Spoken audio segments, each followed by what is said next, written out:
आपने जो है मनीष पटेल के अगेंस्ट में पैरवी की है हाई कोर्ट में, ये पूरा मामला क्या है और ये क्यों मामला एक जातीय संघर्ष का रूप ले लिया है, इस पर आप बताइए। जी, सबसे पहले तो बहुत बहुत धन्यवाद आपका मुझे यहाँ आमंत्रित करने के लिए।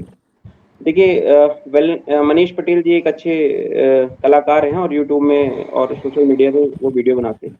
उसी तारतम्य में वैलेंटाइन डे के कुछ दिनों पहले उन्होंने एक वीडियो बनाया जिसमें उसका उन्होंने टाइटल रखा था ब्राह्मण लड़की पटाने के बाद। फिर उसके बाद उसमें जब कुछ आपत्तियां आई तो उन्होंने उसको इंग्लिश में करके उसका नाम चेंज करके कर दिया व्हेन यू डेट ए ब्राह्मण गर्ल। और फिर जब और आपत्तियां बढ़ी और विरोध बढ़ा तो उन्होंने उसका नाम टाइटल बदल के उसका कर दिया व्हेन यू डेट ए संस्कारी गर्ल। और इस तरह, लेकिन तब तक आक्रोश काफी ज्यादा बढ़ चुका था और अखिल भारतीय ब्राह्मण महासंगठन है, उन लोगों ने संज्ञान लिया और उनके 2 पदाधिकारी आशीष तिवारी और सतीश चौबे ने यहाँ एफआईआर सिविल लाइन थाने में दर्ज कराई। धारा 196(1)(a) और 353(3) बीएनएस की जो धाराएं थी, और इसमें एफआईआर दर्ज हुई। और इसके बाद एफआईआर दर्ज करने के बाद जो है तो इसमें कहा जाता है कि कहीं जो है माफी ना वीडियो आया माफी का, ना सोशल मीडिया में कुछ ऐसा उनके द्वारा ऐसा कुछ माफीनामा ऐसा कुछ आया नहीं। और उन्होंने अपनी अग्रिम जमानत लगाई पहले डिस्ट्रिक्ट कोर्ट में और डिस्ट्रिक्ट कोर्ट से खारिज होने के बाद उसको हाई कोर्ट में लगाई, जिसमें हाई कोर्ट में जो है तो मैंने अखिल भारतीय ब्राह्मण समाज की तरफ से जिसने पक्ष रखा था, वहां पे जो है जस्टिस राम कुमार चौबे उनके बेंच में गया वो मैटर, और उन्होंने भी इस चीज में जो है मनीष पटेल जी को राहत देने से इनकार कर दिया। उनका ये मानना था कि कंटेंट क्रिएशन के नाम पे हम जो है तो किसी भी समाज के खिलाफ जो है बोलना वो उचित नहीं है। और दूसरा उन्होंने वजह खारिज करने की ये बताई कि क्योंकि आपके पुराने आपराधिक रिकॉर्ड हैं, इसलिए आपको जो है अग्रिम जमानत का लाभ नहीं दिया जाता है। इसके बाद जो है तो वहां से इनकी जमानत खारिज होने के बाद पुलिस लगातार उनको ढूंढ रही थी, और उसमें फिर उन्होंने 3-4 महीने बाद जो है तो उसमें सरेंडर किया सिविल लाइन थाने में, और फिर उनकी जो है तो विधिवत गिरफ्तारी हुई। लेकिन वो गिरफ्तारी जो है 2 केसेस में हुई उनकी।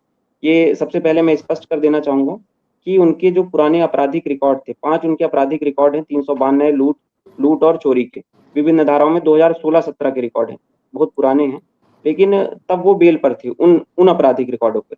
और सबसे पहली बात मैं आपको बता देना चाहूंगा कि जब पुराने जो इनके बेल जिन केसेस में ये थे लूट के प्रकरण में, वहां जब बेल दिया था तो कोर्ट ने इस शर्त पे बेल दिया था कि आपको जो है ट्रायल में समय समय पर उपस्थित रहना है, समय समय पर जब भी गवाही होगी तो आपको कोर्ट के समक्ष पेश होना है, आपको किसी दूसरे अपराध में संलिप्त नहीं होना है। इन शर्तों पर कोर्ट ने जो है तो उनको लूट और चोरी के मामलों में जो है तो जमानत दी थी।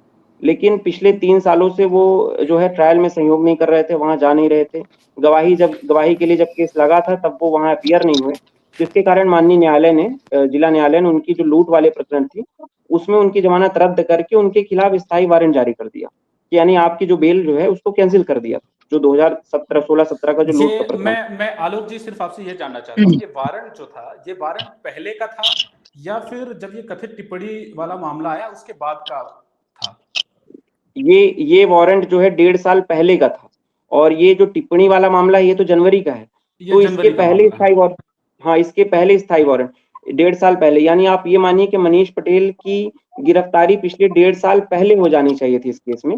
लेकिन क्योंकि पुलिस के पास वारंट, स्थायी वारंट था, पुलिस ने पकड़ने का प्रयास नहीं किया, क्या किया वो पुलिस ही बता पाएगी, लेकिन उसको गिरफ्तार नहीं किया। और जब ये मैटर भी हो तो दोनों मैटर को क्लब अप करके दोनों की गिरफ्तारी पुलिस ने एक साथ दिखाई। तो फिर ऐसा हुआ कि ये जब जेल गए तो ये इनके खिलाफ यानी दो इनको जमानतें लगानी थी। तो एक तो इन्होंने लगाई, जो सबसे पहले जो ब्राह्मण समाज द्वारा जो शिकायत की गई थी, तो क्योंकि वो जो धाराएं हैं बहुत सामान्य सी धाराएं हैं, मजिस्ट्रेट ट्रायल होती हैं, 5 साल तक की अधिकतम सजा होती है, उसमें ये मानिए कि जमानत उसमें मिलना बहुत आसान होता है। उसको चीफ जुडिशियल मजिस्ट्रेट क्या लगाया, जो वहां से खारिज हो गई, उसके बाद सेशन में भी खारिज हो गई। लेकिन इनकी 392 वाली जो स्थायी वारंट थी उसमें भी कोर्ट ने जो है तो खारिज कर दी, और उसका आधार ये बताया कि क्योंकि आप जो है कोर्ट में आप जो है तो उस ट्रायल में सहयोग नहीं कर रहे थे, और आपको जो पूरा पहले इसमें जमानत दी जा चुकी है 2016-17 में, उसका आपने दुरुपयोग किया, आपने अपनी लिबर्टी का दुरुपयोग किया और आपने ट्रायल में सहयोग नहीं किया, इसलिए आपकी जमानत कैंसिल करके आपको जेल भेजा जा रहा है। तो ऐसा हुआ।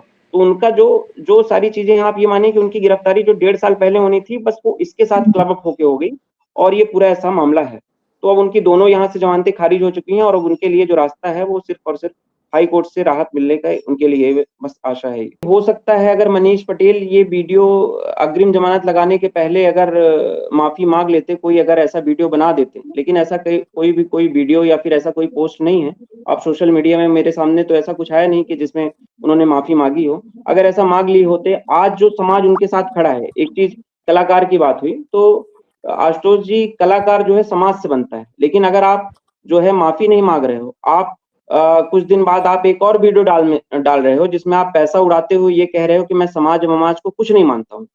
आज सही बात। आज आप है ना, आज आप कह रहे हो कि समाज जो है, समाज आपके लिए खड़ा है, ठीक है, आपका सारी चीजें हैं, लेकिन आज जो समाज खड़ा हुआ है, कल क्या ये समाज की जिम्मेदारी नहीं थी कि क्या मनीष पटेल को समझा के कि गलत राह पे जा रहे हो, ऐसा करना गलत है, और उससे माफी मंगवाया जा सकता था। लेकिन तब सामाजिक भावना जो है वो तब सामने नहीं आए, कोई नहीं सामने आए, और आज ये कह रहे हैं कि जो है तो समाज और सारी चीजें ये होना चाहिए। मैं भी इसका समर्थन करता हूँ कि समाज में हम सब एक दूसरे के साथ उठते बैठते हैं, समाज में हम सब एक दूसरे से जुड़े हुए हैं, सबका एक दूसरे से काम पड़ता है, सामाजिक सौहार्द बना रहना चाहिए। लेकिन अगर आप एक कंटेंट और बनाओगे और आप कहोगे कि समाज ममाज को मैं कुछ नहीं मानता हूँ, तो आप कैसे अपेक्षा करते हैं कि जो है समाज आपको माफ कर दे, समाज आपके अंदर माफी का भाव है, पहली बात। दूसरी बात जो वो कंटेंट था आशुतोष जी, उसमें देखिए उन्होंने जो शब्द लिखा था कि ब्राह्मण लड़की पटाने के बाद, मैं एक ये मानता हूँ कि ठीक है, आप जाति आप ब्राह्मण हटा दो,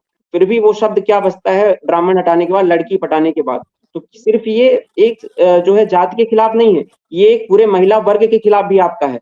आपका ये दिखाता है कि आपकी क्या मानसिकता है। आप लड़की को पटाने जैसे आप अगर जो है चीज समझ रहे हो, तो आपकी क्या मानसिकता है। और आप ये मानिए कि अगर वो माफी मांग लिए होते ना, वो कभी कहते कि मैं समाज को नहीं मानता हूँ, और जिस दिन उन्होंने सरेंडर किया, आप उनका सोशल मीडिया अकाउंट देख लीजिएगा, जिस दिन उन्होंने सरेंडर किया उसी दिन उनके अकाउंट से, उनके ऑफिशियल अकाउंट से एक वीडियो और पोस्ट होता है जिसमें एक और कंटेंट डलता है और उसमें लिखा होता है लड़की पटाने के बाद। फिर एक उन्होंने वीडियो डाला, उसमें बस उन्होंने जाति सूचक नहीं लिखा है, लेकिन लड़की पटाने के बाद डाला है। तो सबसे पहली बात तो इसको जो जाति का रंग दे रहे हैं वो गलत है। ये असल में एक सिर्फ जाति के खिलाफ नहीं, एक महिला वर्ग के खिलाफ भी है। महिलाएं तो हर जाति में होती है, तो उसको इस नजरिए से नहीं देखना चाहिए।